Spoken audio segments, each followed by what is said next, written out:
Hello guys, welcome to my channel. I'm Chari and I'm a simple wife living here in the Philippines. So, may 2 days nga akong vacation. Actually, ihahatid lang namin yung mother ko o yung nanay ko sa airport kasi nga pupunta siya ng US. So, 2 days namin dito sa Manila. So, parang bakasyon ko na rin yon.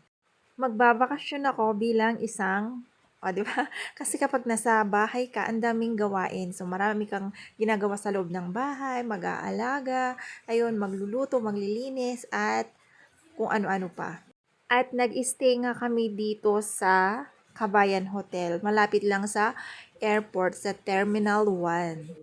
So far, so good naman yung ano nila, yung hotel nila. So malinis, mabango naman. Ayan, comfortable naman. At ang pinaka maganda dito ay may free silang breakfast. Although hindi siya buffet, so na sobrang help na yon kasi nga libre siya. Hindi na bibili or gagastos pa. So bumiyahe kami ng maaga. So, maaga kaming nakarating sa terminal. So, 2:00 ang check-in, kaya nagtambay muna kami sa terminal ng bus. So, maganda yung ano nila, yung CR nila, ayan, malinis, mabango, kumpleto rin sila. May hot and cold shower, and then, kumpleto na siya. Yung mga toothbrush, towel, sabon, shampoo, malinis talaga siya. At may ano pa sila guys, may TV and then may wifi. Malakas yung wifi nila and then may only Netflix din sila. So, maganda mag-stay. So, dito lang kami sa regular room nila. So, parang 3,000 plus ang bayad.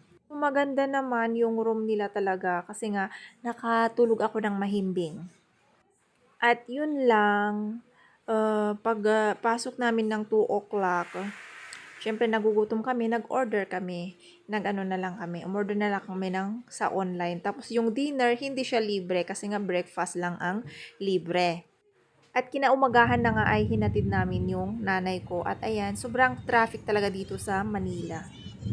Sobrang traffic, tapos mainit pa. Pero nag-ano na lang kami, nag-grab na lang kami para mas madali. Mahirap kasing maghintay ng taxi. Meron namang ino-offer sa hotel na sasakyan, medyo mahal kasi. Kaya pagkahatid nga namin ng nanay ko sa airport at tumiretso na kami dito sa SM North EDSA at hindi pa kami pumasok dito kasi nga hinihintay namin yung pinsan ko. Sabay-sabay kaming papasok. Sa oras nga na ito ay nakapagpili na ako ng mga pagkain. Muntik ko nang makalimutang mag-video. At ito nga sa Tongyang Resto sa SM North EDSA.